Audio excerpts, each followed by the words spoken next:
Welcome, everybody. Okay, we're going to do this.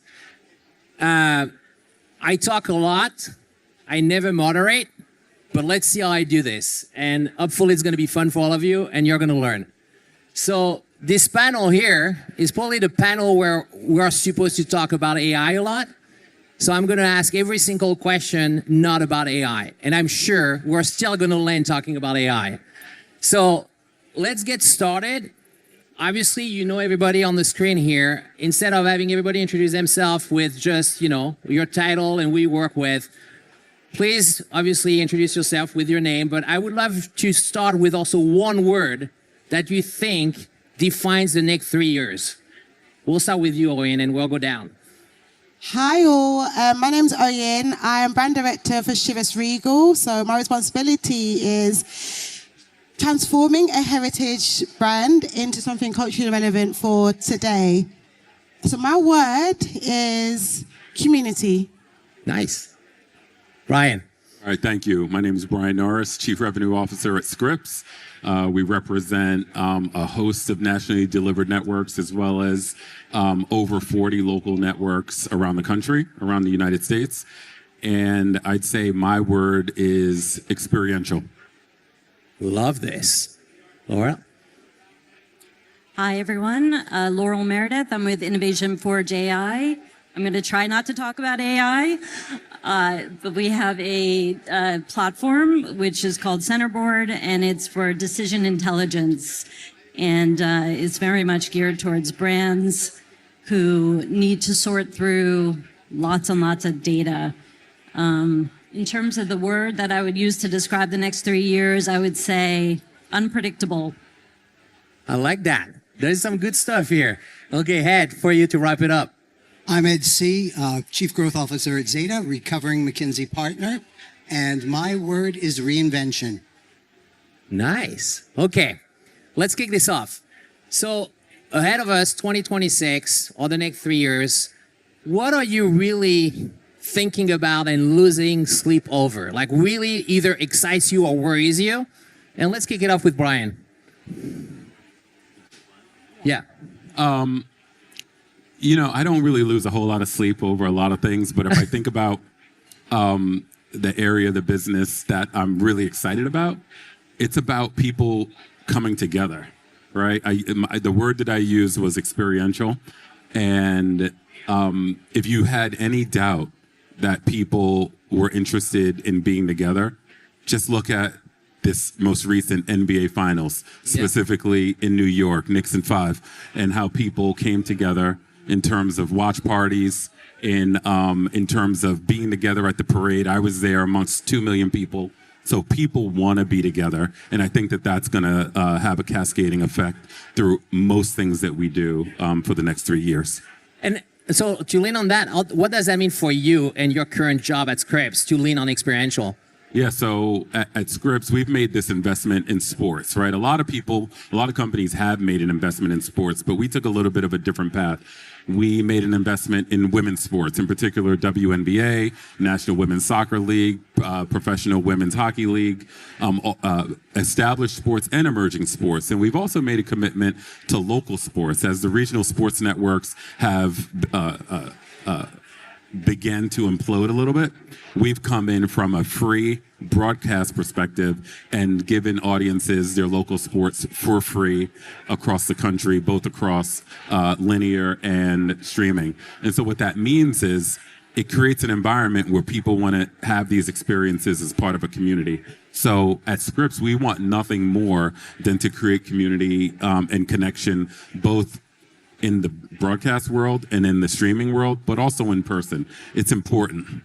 Makes sense. Experiential through TV. I didn't quite think about this, but that makes a lot of sense. Think about a watch party. When exactly. You got together with 800 of your closest friends to watch a game. Yeah, and obviously what happens with the Knicks is a great example.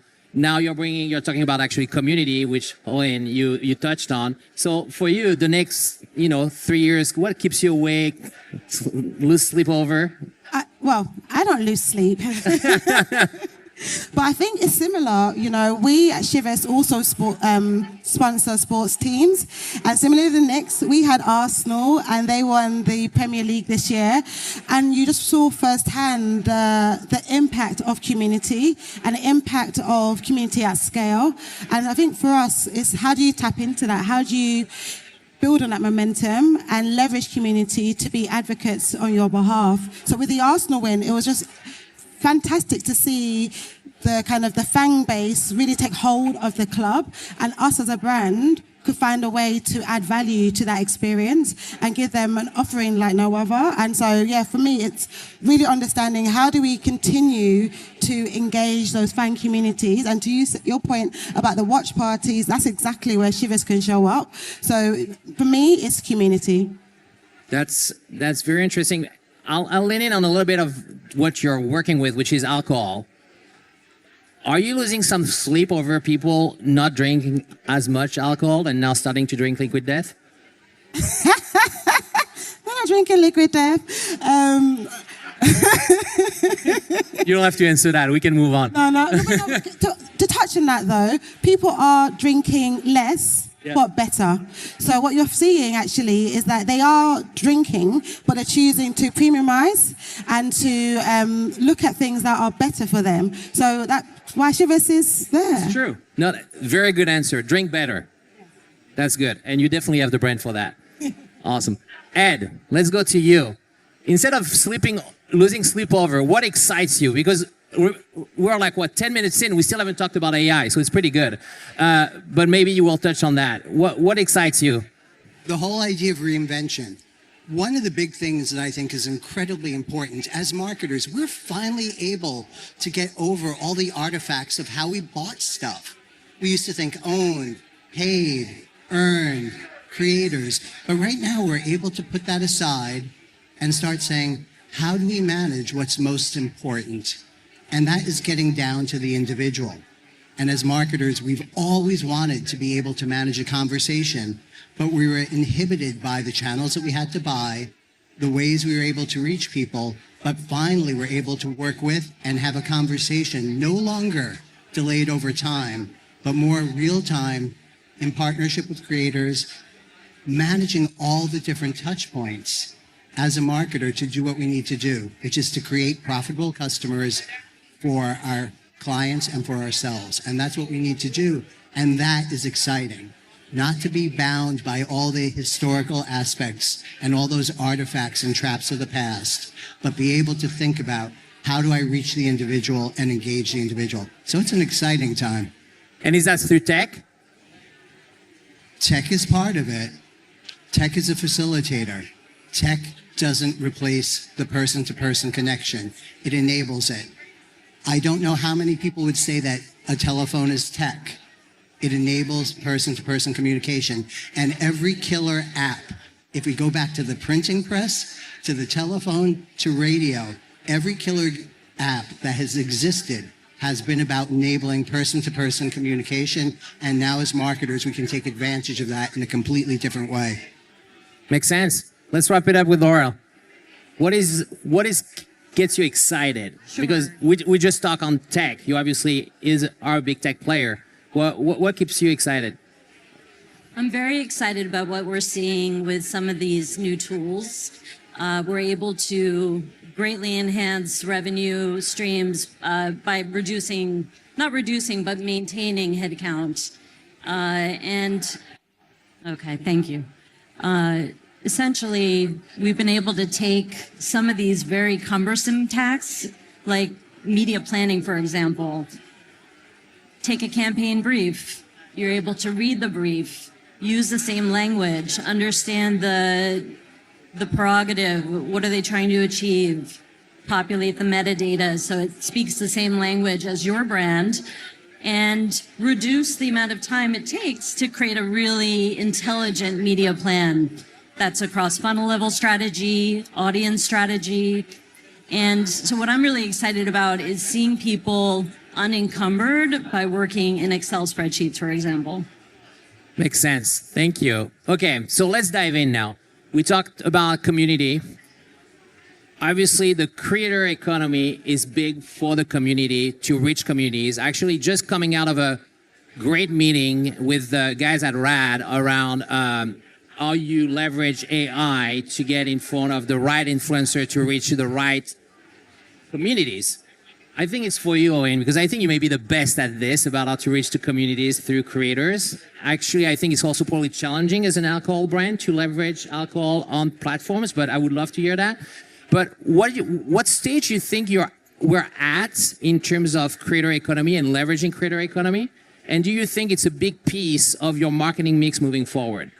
Yeah, I think it's an imperative. I find it so interesting when people still are asking themselves this question. I think if your brand isn't leveraging creators, how are you talking to people?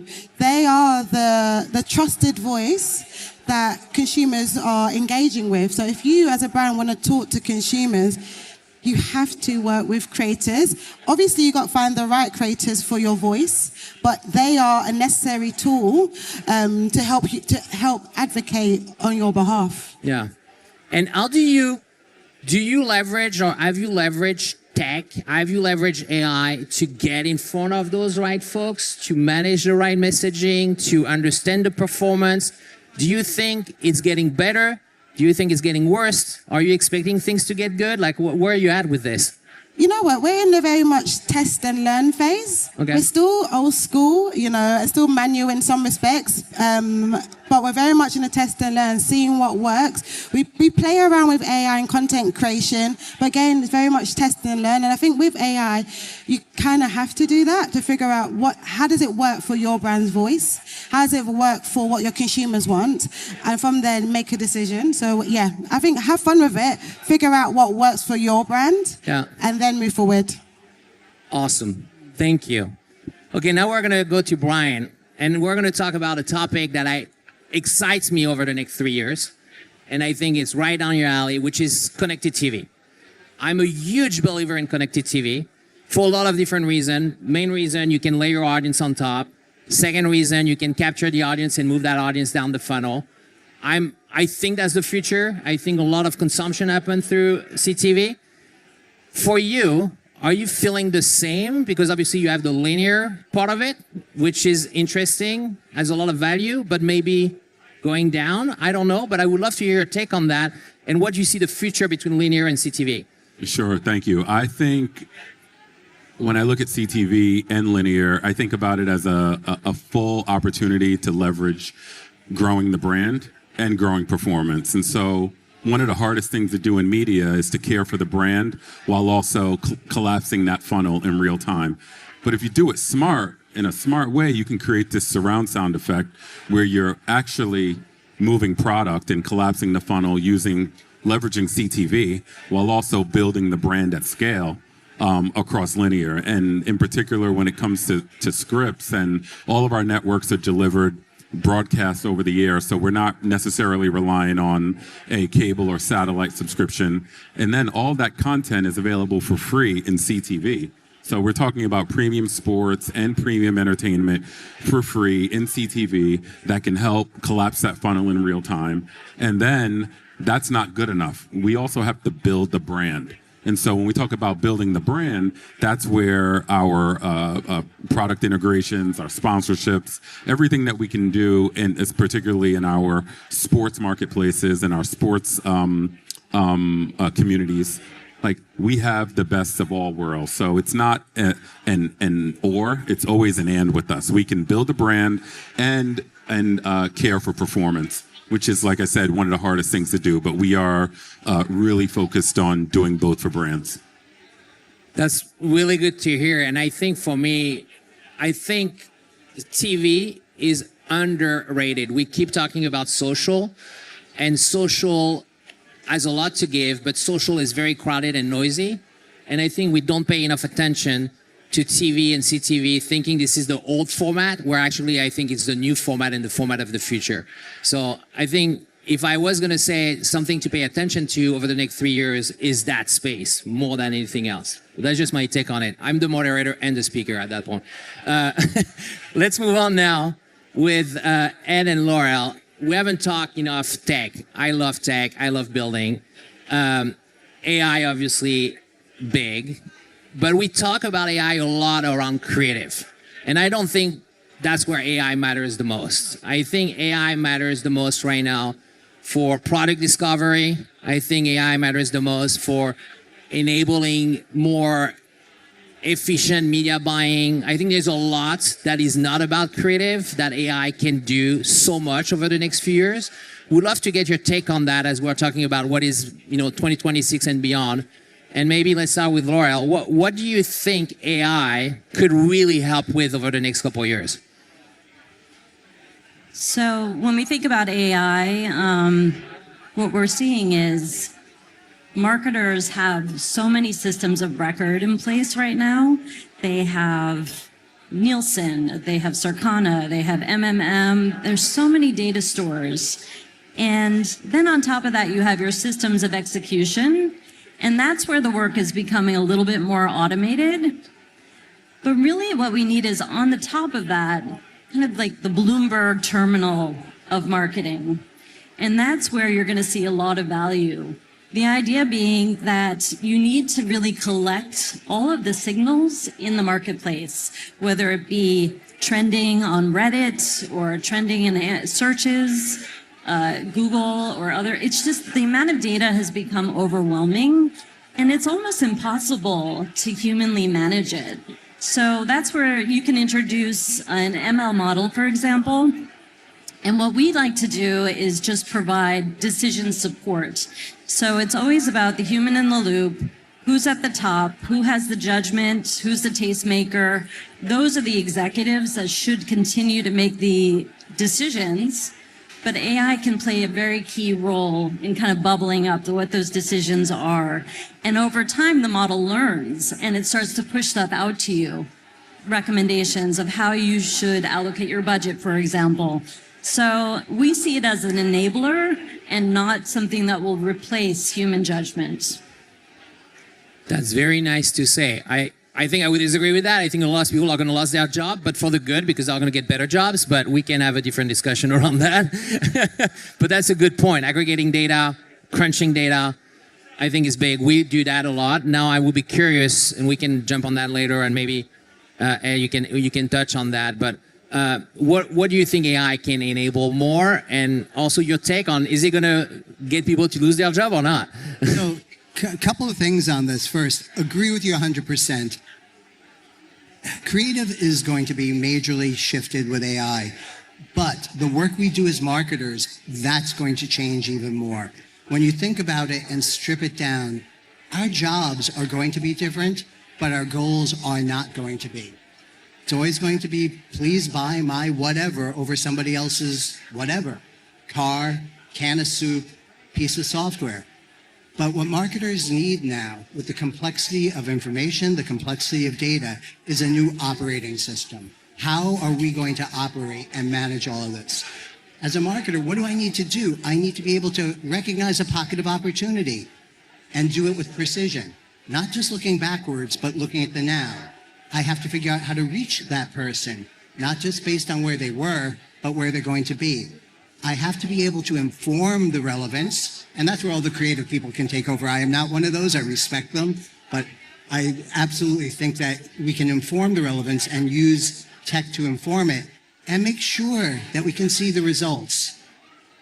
I believe that the future for AI, for marketers, is going to take the red thread through those 4 R's and really enable us to have an integrated operating system so that we can focus on what we need to do, which is making those connections with our current customers, with our future customers, and influencing and driving our brand to be more successful so we can actually drive preference and manage the premium that we have to for our companies and for our clients.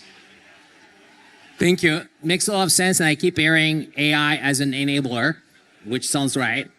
I will disagree completely that AI is impactful with creative. I think what comes out of AI from creative standpoint is dog shit.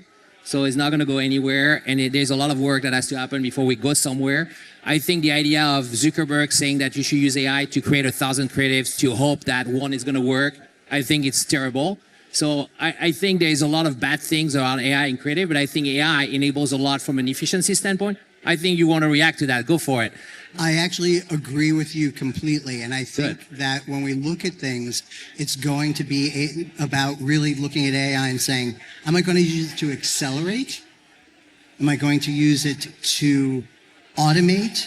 Or am I going to use it to eliminate? When I look at my clients, and I've been doing this for more decades than I like to admit, half of what we do probably should be eliminated. And AI is going to give us that capability to do that so we can focus on those core aspects of connectivity, really finally engage in that dialogue over time that marketers have been trying to do and enable that journey. But it's going to be about accelerate, automate, but really finding what we want to do to eliminate. And creative is going to be an interesting thing along the way. I like we can agree, but Oyin wants to jump in. I'll let her jump in. Go for it. I think right now AI maybe can't do creative too well, but I don't think we should underestimate where it could be in 5-10 years, and we could be having a very different conversation. So I think it's worth us not rejecting it in the creative process. We have to learn that it's probably going to be at the fore of creativity very soon, and so I think it's important to bear that in mind. I completely agree. You need to be open-minded. I'm French, so I reject everything. But yes, I work for a French company. But I agree. You need to be open to that, and I agree. In 5 years from now, it's going to be probably a very different story. So you have to see how it evolves. But I think there's things that AI can solve before doing that. But actually, leaning on that, I think a lot of people talk about AI, but not necessarily do a lot. I'm curious, and well, maybe just starting with you. Have you ever tried to build your own agent yet, or you didn't even get close to it yet and you don't want to get close to that? Sorry, say that again? Build your own AI agent to do something for you. Like, did you go in Claude, did you go in ChatGPT, Gemini, and build your own stuff? All the time, yeah. I think if we don't use AI, what are we doing? The future is here for automation, for simplification, for creation. Whether I work in sports in terms of our sponsorships. So our ads, every year we have to change out the drivers' tops. Rather than shooting the drivers every year, we just put it into AI and it changes it. So yeah, it's here. And so if we don't use it, I don't know how you're going to get to the next year. Oh, you'll be surprised how many people are not using it and talking about it. Like the same way there are so many CMOs that don't even have a Instagram account. Like that's true. They are spending money on Instagram. They don't even know how it works. Same for AI. And I would encourage everyone who does not have a social media account and does not use social media to use it, because I use it a lot for testing and learning to see how the algorithms changed, what's happening, because it's such a useful way to understand what your consumers are seeing. I can agree more. And if you're a marketer, you don't have to be on social to talk about your life, but you have to be on social to learn what's happening, how it works, like things that are changing, even from a user experience standpoint. So that's why I'm asking this question about AI, because I'm sure it's the same. You will see a lot of CMOs out there that are writing checks to use AI, talking about AI all day, but never went in there to build and create anything with it. So, Brian, what about you? Have you used it? Are you using it? I use AI in everything that I do, right? I haven't gone as far as creating agents to act autonomously on my behalf. I just haven't done that. But I pressure test a lot of my thinking, a lot of my own theories with the AI, and I use AI to challenge me strategically. So I use it as a strategic tool, not necessarily as a crutch. Makes sense. And I think the next step is definitely to build your own agents. I will encourage anybody that is out there on stage to start building. It's actually very simple, and you can get some great output from this, and you can learn a lot. Now I think and that's a probably controversial topic, so if you don't want to answer, you skip. I think AI is going to impact tremendously media buying, and probably I would love actually to hear from you, Brian, from a Scripps standpoint, because the media dollars right now are flowing through agencies, or most of them. Those agencies are being disrupted, about to be disrupted. I think a lot of agents are going to take over the media buying part. Are you thinking about this from obviously a publisher standpoint about how those dollars are going to come in and to be able to adapt to that? Is that part of the discussion already? Yeah, we think about it. We're not transacting like that. But the last thing that we want is to be ill-prepared when that day happens, when that comes. So, my teams will always be prepared for the future. And if the future goes down that path, we'll be prepared. But we are, committed to growing and becoming better and optimizing the way that we do business. And so we'll never want to get caught flat-footed when the business evolves. So we'll always evolve and be ready to transact when that happens. That's great to hear from a publisher standpoint, because I talk to a lot of publishers and not all are thinking that way. And I think it's about to hit them really hard. Okay, last round of questions. I would like to get your take right now, and you pick one. What is the most overrated or underrated trends right now that you see, AI or non-AI? And let's start with you, Ed. Underrated, overrated. Ed? Pick one. You finally got me on one that I'm not ready to answer. Yeah, of course. So, the most underrated. Yes. I think the most underrated is the actual aspects of having a new operating system. The unsexy side of marketing, the unsexy side of AI, where I think it's going to make a huge difference. I can't agree more. Like, if you are operating right now, you need to have your own OS. You need to have your own data set. You need to start creating your data lake. You need to start building layers on top. You have to. Like, if something has to come away out of this discussion, I agree. That's the one. Laurel, underrated, overrated, pick one. Which one? I would say for overrated, it's vibe coding. I'm all for experimentation. I'm all for creativity. But I do think we have to go a little bit back to the basics. To have a successful, measurable change in your organization, kind of have to go through the process, which is bringing the stakeholders into the room, gathering the requirements, doing the design study, whatever it is. You have to do the work, and you really need to make sure that whatever you're building, whatever tool you're building for the organization is meeting everybody's needs, and there's a governance in place, especially for these larger businesses.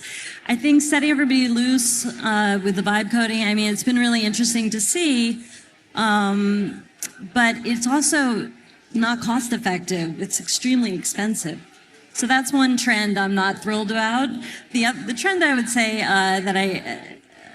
say is very powerful is experiential marketing. Damn, we keep going back to this. Well, I have kids, and I think the young people, this is going to be core to reaching the younger generations. They want connection. They want to be social. And I think events, getting to that generation through this kind of bringing a community together is very important. True. I'll just comment quick on vibe coding.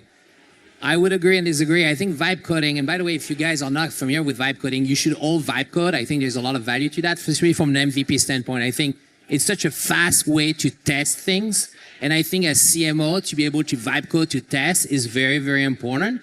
Now, is it efficient? Yes, no. Like, you need to go to do the hard work when it's time to scale. But I think to test, vibe coding is very, very important and pretty easy to do moving forward. So I would encourage actually people to look at it. Brian, underrated, overrated, pick one. Overrated, I can't take credit for this. Someone on my team mentioned this to me, and it makes a lot of sense. The fact that it's overrated that AI is going to take all of our jobs, right? And the second level to that thought is, I think what we're experiencing is a market correction from the overhiring during COVID, specifically in tech and in some cases media. And then it's getting tapped with the label that AI is the big disruptor there. In terms of underrated, I think brands underrate the power. Everybody understands sports is a powerful medium. I think brands underestimate how powerful women's sports are. I think that brands talk about it. I think that brands, it's a nice soundbite, but when it comes time to investment, the investment isn't equitable, and it's also and it could be an unlock for brands. Because if you think about the amount of followers that these incredible women athletes have, this can be a force multiplier when done the right way. The other thing I think is underrated is the impact of GLP-1s on just everything that we do in terms of GDP growth and what that means for certain categories. I think that when we think about the people who have used GLP-1s in the United States, it's about 7%. 33% have considered it. And so that just means that there's incredible runway for GLP-1s to change the way that we live and eat and consume for decades to come. I can't agree more about the GLP-1s. When Walmart start talking about GLP-1s in their earnings, because it's shifting consumptions and it may actually lower the consumptions of food, you know something big is happening. And it's true then for all of us as marketer to think about behaviors. Like I think GLP-1 is just, GLP-1 and peptides overall, what's happening from this, like even from a mental health standpoint, I mean, there's some crazy things that fully underestimated and that we should all pay attention from any vertical that you're in. We're going to wrap up with you, Oyin. My favorite first name, by the way. Never heard that first name before. It's an amazing first name. But underrated, overrated? Overrated. I'm going to contradict you. I think TV ads are overrated. What's up we have next to you? Shots fired. He's a big guy. I think we've got lazy with paid media and we put a lot of emphasis on paid over relevance, and actually people think paid is a shortcut to connecting with people, and it's not. So therefore, I think what's underrated is community. Back to my first word. I think we think of community as niche, this small thing. Social media is community. All those numbers, those impressions, every single one of those impressions is a person. And I think sometimes we forget that that's the human being that we're trying to connect with, to build a rapport with, to advocate on our behalf. So when I think of community, it's bigger than just these niche groups of people. It's about engaging en masse and building an army of advocates. Thank you. That's amazing. And that's crazy that on the panel where we're talking about trends and future, and I was expecting everybody to talk about AI, agents, we're talking about experiential and community. I think that's what I will take away from that panel. I will thank all of you for going with this with me. It was a lot of fun. Hopefully you got some good stuff out of it, and enjoy the rest of your day, guys. Thank you. Thank you. Thank you.